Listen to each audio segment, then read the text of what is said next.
All right, good afternoon, everyone. That's a tough act to follow, right? I am a technologist at heart and have always been with technology.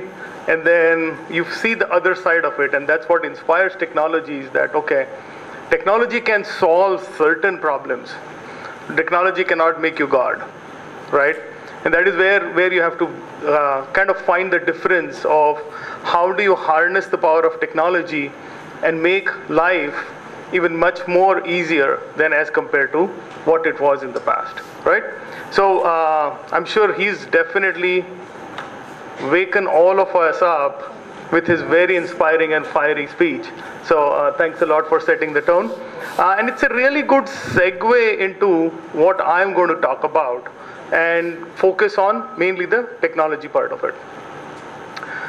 So I have some slides to support me. Every 60 seconds, this is what is happening in the information world, right? There is about 290,000 status updates that are happening on Facebook. There is close to 2 million searches that are happening on Google. There is like 300,000 or maybe more photos that are being uploaded. So like about 130 edition in the world today is online. There's about 1.5 billion with a B mobile devices in the market right now. There is close to, I think, 35 zettabytes. I mean, we are beyond gigabytes, we are beyond terabytes. So like 35 zettabytes is what the information is going to be by 2020. About 450 billion transactions, business to business, business to consumer, is what is expected by 2020. So we all are living in an information world. I mean, you like it, you don't like it, you resist it, whatever it is. The truth is, we have arrived and the information world is here. And look at how things are changing. The paradigms are changing, the mind shift is changing, right? Now we have the Google effects, the Amazon effects, the Skype effects. For example, not too long ago, the cost of communication was directly proportional to the distance. So for example, if I wanted to call somebody in the US, which is the farthest, I had to pay the most. Now with technology like Skype or any other video conferencing, it is reversed. Now it's inversely proportional to the distance.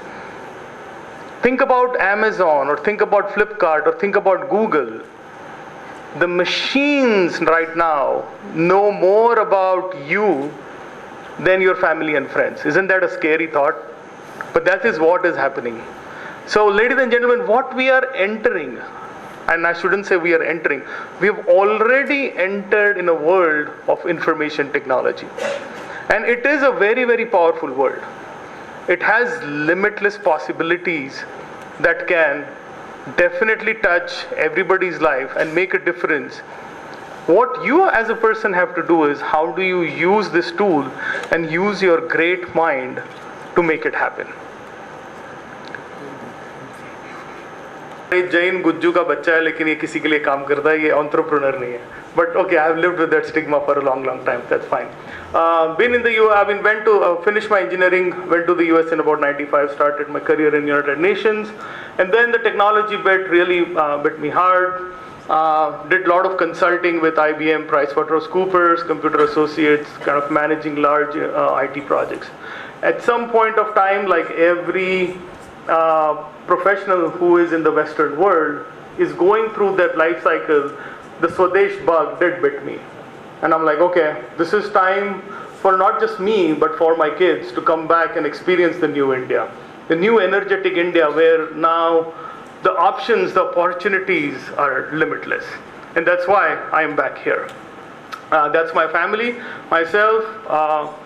I don't know how many of you recognize, but Pallavi is an alumni of this institute, and my kids, Anurag and Anushka, right? So let's dive into what I'm going to cover today. I have two options. I have about 158 slides.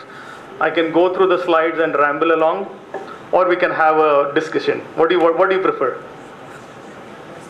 Okay, I thought so, because 150 slides would be too boring. Don't worry, I don't have so many of those slides. What I'm going to do is, being a technologist, I'm going to focus most of my time on what are the mega trends right now going on in technology. Technology is changing very rapidly. Moore's law is still holding, and which is helping technology to change very rapidly.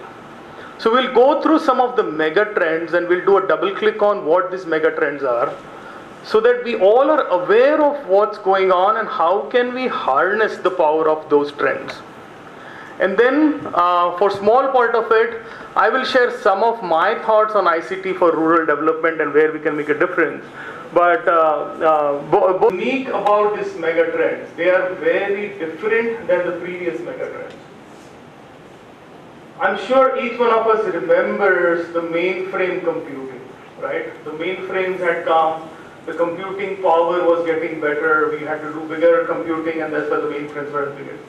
But if you think about it, that was a monolithic trend where everything was about mainframe. Then we changed to, for example, like client-server computing, where with pioneers like Bill Gates and with pioneers like Steve Jobs and all of them, they brought the PC in every household. So now we had the need for computing which is across the board in themselves, but they're all interconnected.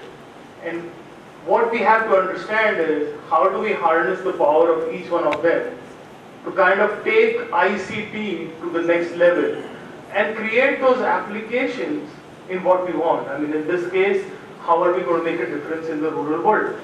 What are we going to do to harness the power, right? So the 4 trends are mobility. Like, okay, would you like to kind of expand on that? And I took this opportunity saying that, yeah, it will definitely be kind of fruitful to not just the MCA students but the MBA students, but the whole conference delegates, because now you start thinking a little bit differently of what is possible, right? So these 4 trends, there is an acronym for these 4 trends. It's called SMAC. SMAC stands for social, mobile, analytics, and cloud, right? So let's take a few moments and kind of deep dive into each one of them. Well, before we deep dive into them, as I was saying, what we have to do is think about how these technology trends enable us to save money, drive innovation, and in this current context, make a difference in the rural community. How are we going to do that, right? So let's think of mobility. Now, as per a Gartner report and even Forrester, what they're saying is, of the 4 trends, mobility is the one that is going to have the most impact or is already having that impact. Now, with the plethora of devices that we have, and computing is becoming ubiquitous, the power of computing along with the mobile device is now becoming very, very important and limitless. The other thing that the mobility brings to the table is a different way of communication, a different way of collaboration. Because now, I'm sure most of you use not just the mobile, but you use a lot of social networking on mobile, right? And that helps us connect with people in a different way. But now think about what can mobile do in a context of a customer, right? How can we help the customer to reach out to more businesses? In this case, how can we reach out to more and more people who are in the rural area using the mobile technology? We have to think about what are the possibilities, right? If you look at some of the statistics, the PC and the ultra mobile or the laptops, that market is now stagnant. It is not growing, and it is not expected to grow any further. The tablet market is definitely growing at a decent pace. What is growing at a rapid pace is the mobile market. The mobiles have already gone through a huge growth, and by 2017, the graph shows that we'll be almost at about 2 billion just the mobile phones. But I mean, there was a news recently where all the mobile devices included, they have now surpassed the population of the world. So if you think about the mobiles, the laptops, and some of the Internet of the Things that is happening right now, if you put all of that together, it has already surpassed the population of the world. So that is how fast and that is how deep this change is coming toward us. Let's look at social. How many of you are on Facebook? I did expect that. How many of you are on WhatsApp? Right? How many of us are on LinkedIn? Social is changing the way we do stuff. Right? And then don't think about social as just the birthday wish that you do on Facebook, or a status update that you do on the Facebook, or a photo that you upload on Instagram or Pinterest or whatever it is, right? Or not just a resume that you upload on LinkedIn. Of course, those are trends that are definitely changing. They are targeting LinkedIn. Things are changing rapidly. You have to keep up with the trend and kind of change along with the trend, right? But the social has an amazing power to influence mass mentalities, right? How many of you remember collaborating? No? I mean, it was like a song that just got viral on the internet, and it had like millions and millions of downloads, right? How many of you know that the Egypt government that fell down, how did that revolution start? It actually started in Tunisia. The other thing that is very different also, and then I kind of what Dr. Cater said, that is not true anymore. It's not like the demographics is very different. The males and females are equally using it. The age group is also pretty much. I like when I'm in between some smart people. So at least for the three people, I'll go ahead and kind of bring down cloud computing in a more of a layman language. What is cloud computing? I mean, everybody, everywhere you're looking at, there is like, tera application cloud pe hai kya? I did this on the cloud, I did that on the cloud and whatnot. Aare bhai, ye cloud hai kya, right? Let's take an analogy, right? Let's think of electricity. Do you have a power grid or a power station in your backyard to generate electricity? No, right? On a very hot summer day, and I've experienced the Nagar summers also, it gets really hot. On a very hot summer day, what do? You run the fan a lot more. If you're fortunate enough, you have air conditioners, you run those air conditioners. You are consuming a lot more electricity than what you would normally consume right now, right? Now, how do you buy electricity? How do you pay for electricity? Do you go to the market and say that, bhai, aaj thoda 4 kilo electricity dena is mahine ke liye, and then next mahine apun dekh lenge kya karne ka, right? No, you don't. It is pay as you go. So if you look at some of the things, what it is it has become a commodity. It is a commodity.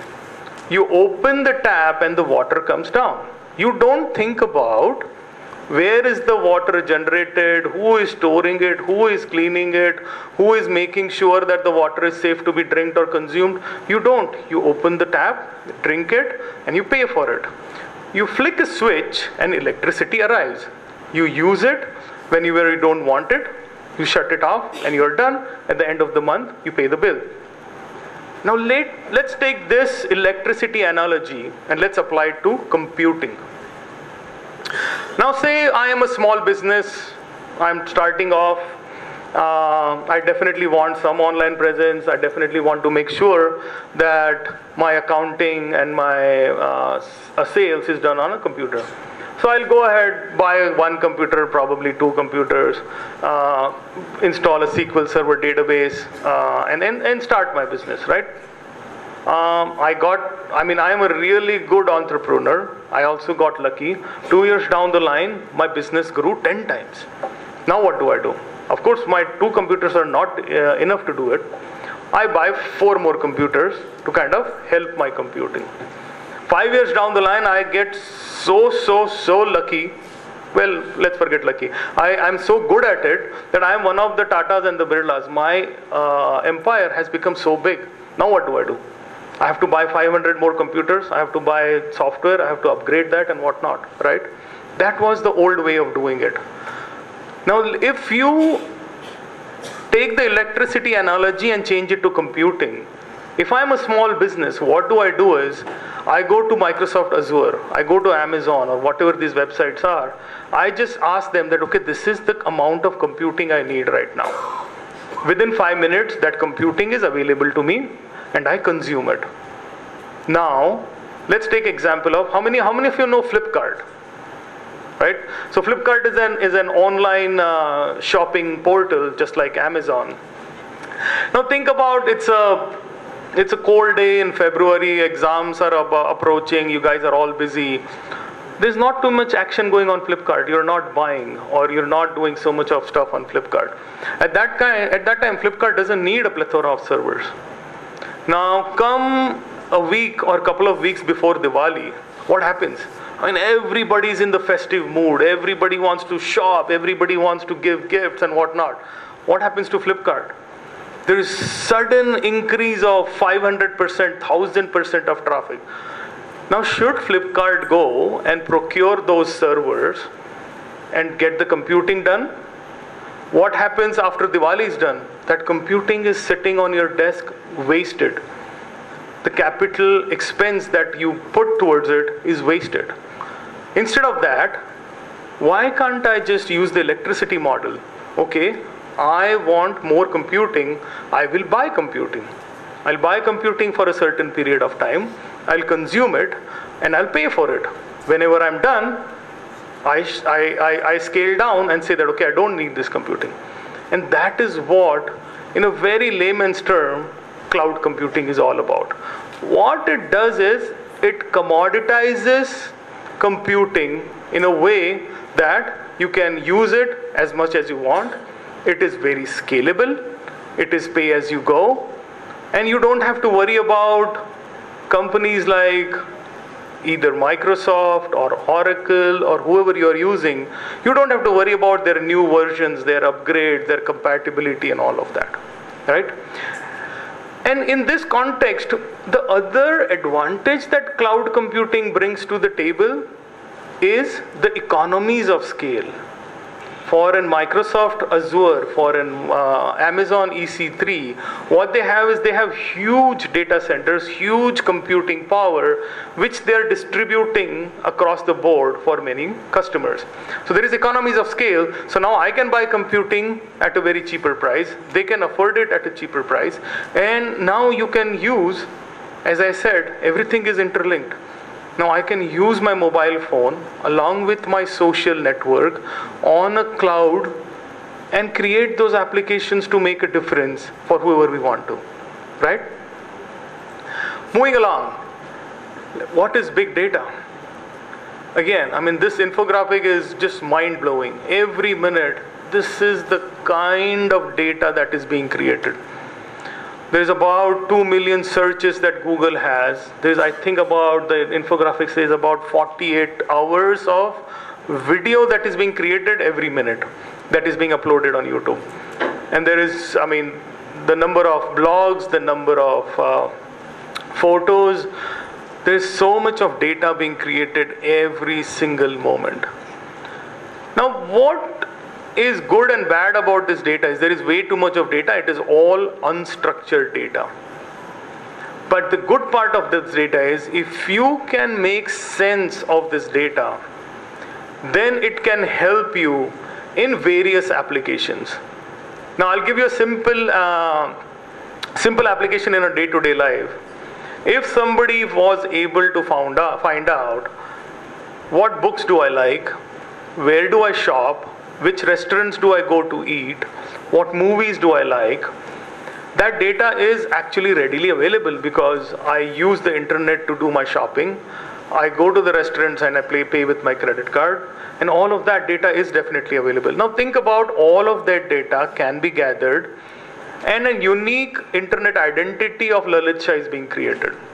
Now if Lalit Shah likes Punjabi food, there is no point in the customer telling me that, okay, this Mexican restaurant is open in this place. If I like a cotton shirt, there is no point in selling a woolen shirt to me. Those kind of information gathering can now start making sense. And this is for a person, but now think about corporations, think about towns, think about cities, think about states. Like, for example, in Ahmednagar, if you collected all the data, I am sure if somebody wanted to come and open up a restaurant, and if the choice was Will there be more customers for Mexican food, or will it be for misal pav, right? The data will be there, and then you're like, okay, there's no point in opening a Mexican restaurant here because there's not too many people who have that kind of an appetite. And then this data, when you start making sense of this data and getting it narrowed down, some of these applications, and one of the applications I have is weather forecasting, and I'm sure Sadanand sir is going to be like, हाँ forecasting तो कर लिया, उसका क्या फायदा हुआ? But yes, in my mind, at least now you're able to forecast that a disaster is coming. In the past, that possibility was also not there. You were just caught unaware, and there were immense deaths along with the property loss. In this case, in Hudhud, the amount of deaths were very, very minimal. Yes, there was immense property loss, but we were able to avoid that. Why? Because there was enough weather forecasting. The big data paradigm helps us make sense of this data and do something about it. There are other applications like an outbreak, right? If you know what are the patterns of the diseases that are going around, you can collect that data, start making sense of it, and get in front of an outbreak that, okay, possibly Ebola outbreak is moving in this direction. How can we curb it? How can we stop it? Get in front of it, right? And then there are several applications for big data that make sense of all of this. So in nutshell, what is happening is, now when you think about all these mega trends coming together and then becoming a powerful tool for you to apply and make a difference in the society. So my first goal was to kind of bring everybody to what is happening in the industry, how aware we are about this, and then take this and apply this to some of the things that are possible. I have a few examples thrown out there. I mean, I think he mentioned how he waters his farm. That's an application right there. I mean, right now, there are so many homes that are completely connected and wired. You can actually control each and every appliance. So you're driving home, you know it's a hot day, 30 minutes before reaching the home, turn on the AC so that you get into the home and it's a cold home, right? You can control your locks, you can control your lights. You're on a vacation, suddenly you remembered, oh, mera light chalu rahega tha, you can turn it off, right? So the applications are tremendous, and they're very, very simplified. And what is behind it is all this technology that is helping out. Think of this company, which is a virtual dentist. What they have created is, they've created a toothbrush which collects all the data of your brushing habits. Now it also tells you what is the tartar buildup on your tooth, what are the places that you have brushed, not brushed, what not. Now how many parents here would really love to have this for their kids so that they don't have to keep harassing them कि toothbrush किया कि नहीं ठीक से. Now they can tell them, देख बेटा तू brush नहीं किया आज, right?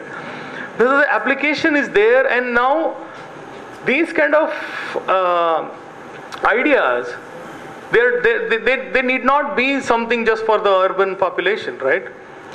You can think about all of these applications and how are we going to empower the rural world? How are we going to make a difference in that area, right? So after this mega trends, let me take your attention to what I think are certain applications for rural development that ICT can empower. A little bit of statistics on rural India. I'm sure most of you are aware of this, but 70% of our population is rural, was 638,000 villages, and 75% are still engaged in agriculture, right?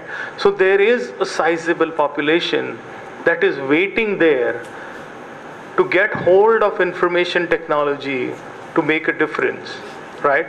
And look at what they are giving back. The 45% of the GDP is part of rural. National savings about 33% and 57% of consumption, right? So they are not an insignificant part of our society. They are a very significant part of our society. And the good thing is, over the years, the net consumption per capita has been also increasing, right? So this is a very powerful sector that if we pay attention to, it is definitely going to make a big, big difference. So 5 areas, and I think Dr. Kedkar also kind of touched on each one of them. In my mind are finance, education, agriculture, health, and employment. And of course, it's not restricted to that.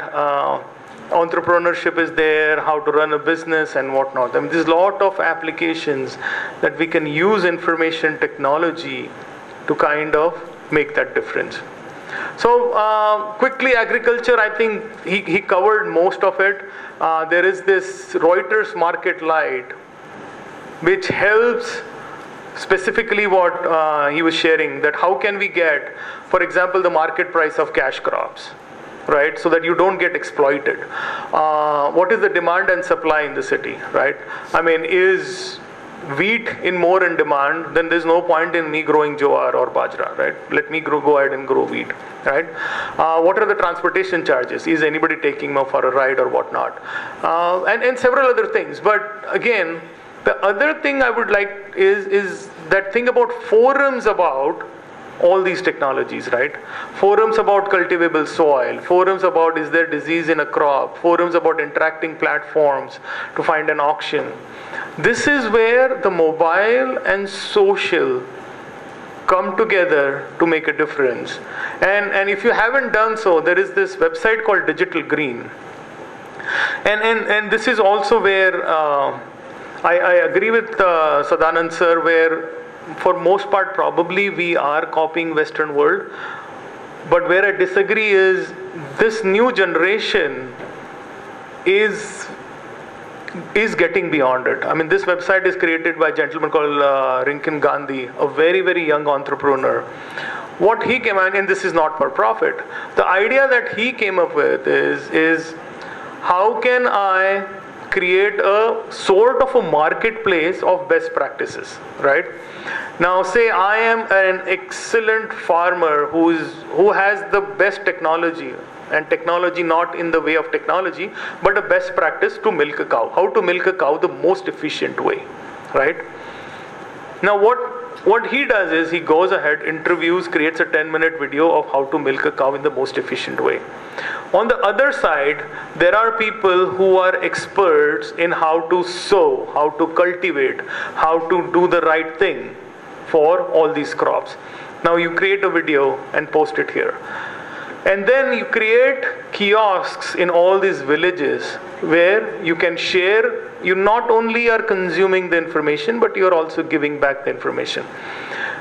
Now imagine if we have, and they already have a lot of videos, the best practices that are being spread in the rural world, without having to go ahead and have like a formal way of educating them, teaching them, creating that infrastructure to do that.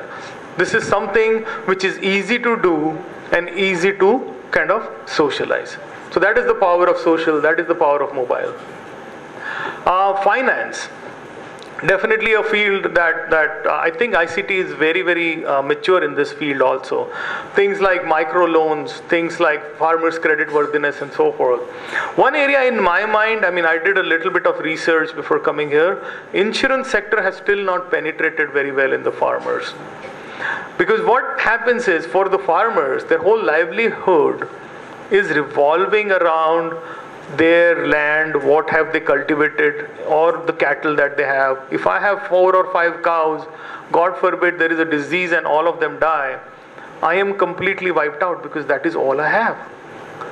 Now, can we, with the finance sector, kind of get insurance awareness first of all within the farmers, give them an instrument of how they can insure it, and make them more self-sufficient. When there is a calamity, suicide is not the way. There is a different option. You can get out of it. So these are the things that we have to first bring the awareness, and then use technology as a means to take it to. And obviously, I mean, I'm sure you've heard Modi ji's goal of a bank account for every citizen. Right? We can tag along with the insurance sector there. And things like, okay, discounted suppliers, reduced site selling, and so forth. The example here I have is a company called Zuna in South Africa. What they have done is, They are the matchmakers between like emerging entrepreneurs who have some money to invest with the social cause. These are like social entrepreneurs. And then on the other side is low-income farmers who need that money. So it's a microfinancing kind of a marketplace where you get these guys together and it's a win-win for all of them. Healthcare is also fairly mature and a lot of potential there. And biggest thing is telemedicine, right? Today's challenges in medicine are definitely around not having the best healthcare professionals in the rural areas. And then there are reasons. Either it is the pay that they get, either that the infrastructure that they get, or whatever it is, right? I mean, that is the reality. Now, how can this gap be bridged? How can we use the digital world to make stuff happen? And telemedicine is probably one of the most efficient ways to do it. Because not only you can use the video technology using your mobile phone and cheap cloud computing to do not only your regular diagnostics, but you can also do remote surgery. So there is the range of applications for telemedicine is pretty big, right? And it definitely is being used a lot. This portal called Telemed India has a lot of information. A lot of government agencies like DRDO, ISRO have a lot of kiosks, have a lot of other infrastructure that they have created to help in the telemedicine area. Education is very dear to me. Let me share a personal story, right? So as they introduced me, I am a Vedic mathematics teacher. And when I was in the US, I used to teach in a Sunday school, like-minded parents coming together, bringing their kids, teach them Vedic mathematics. A very close friend of mine in Gujarat, one day she called up and said that she is actually volunteering in a lot of villages, going out and helping with mainly the schools, right? And what she is helping with is probably providing them supplies, the pens, the books, the bags, and so forth.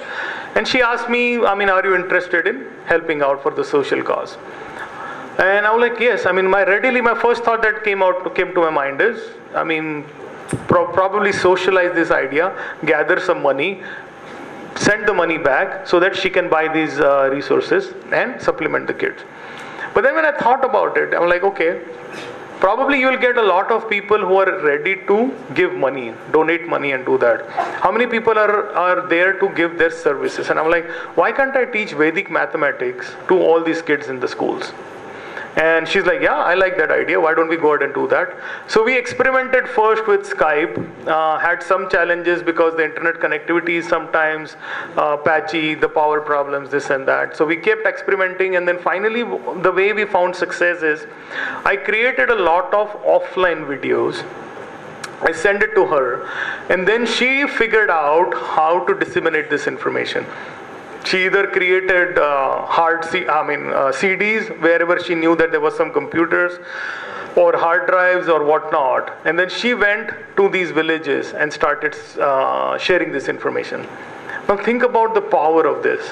8,000 miles away, I was able to impart this knowledge and also do my little bit for the society. On the other side, it is not limited to 1 village, 2 village, 5 village, 10 village. If you think about it, any village that wants to consume this information, if we create the right infrastructure, we can do it, right? So the power in education is very, very, the potential is really high. How do we tap into it? The technology is there, the means are there, it's just the will of going ahead and doing it. And little bit digressing from the rural area, even for all of you MBA students, MCA students who are going out, there is a plethora of knowledge right now on the internet, right? The Lokmat person, he was interviewing me and he was asking me that there's so many students that are going to graduate. त्यांच्यासाठी तुमचा message काय? What is the message that you want to give? That there are so many colleges in Pune, Aurangabad, and all these areas that are in the limelight. Why is Nagar not coming in the limelight, right? the feedback that I gave him is, it's no longer getting resources is no longer what is stopping you, because there is umpteen amount of resources that you can consume. What is the difference is your mindset. How are you going to then take the initiative, consume this information and make a difference, right? There are resources like khanacademy.com. There is resources like Coursera. Coursera has one of the most renowned colleges in the world, the programs that they give for management, for finance and whatnot. Go ahead and consume it. And then when you guys go ahead and consume it, you can then kind of make this college stand out, right? And it's pretty much, I mean, it's very in line with what John F. Kennedy said. I mean, don't ask what the country can do for you. Think about what you can do for the country. And it's the same thing. Don't ask what the college is going to give me. Don't ask what the state is going to give me. Think about how are you going to get the information and what are you going to do for the college, for the state, for the city, right? So, I mean, in conclusion, the mega trends have lot of potential to impact these areas in the rural areas like finance, education, agriculture, health, and employment is what I think. So in closing, Bushnell from Atari, I don't know, I mean, most of you are very young, so probably you don't remember the Atari games.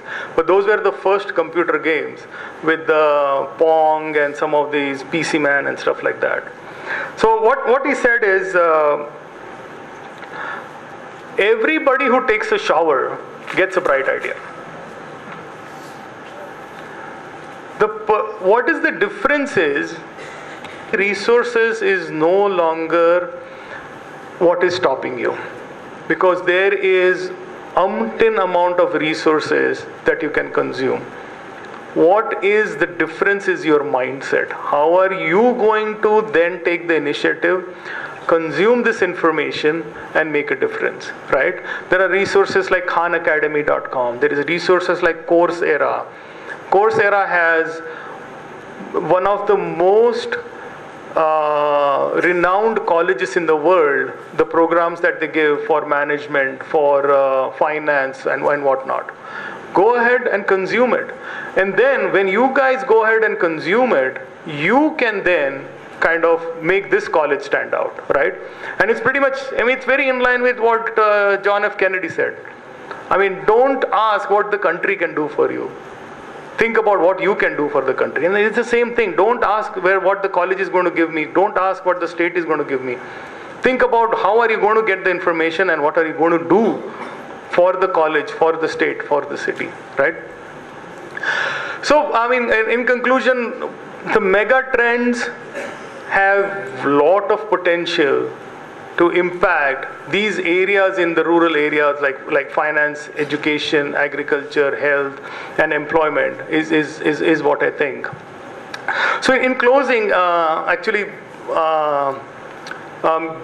Bushnell from Atari, I don't know, I mean, most of you are very young, so probably you don't remember the Atari games.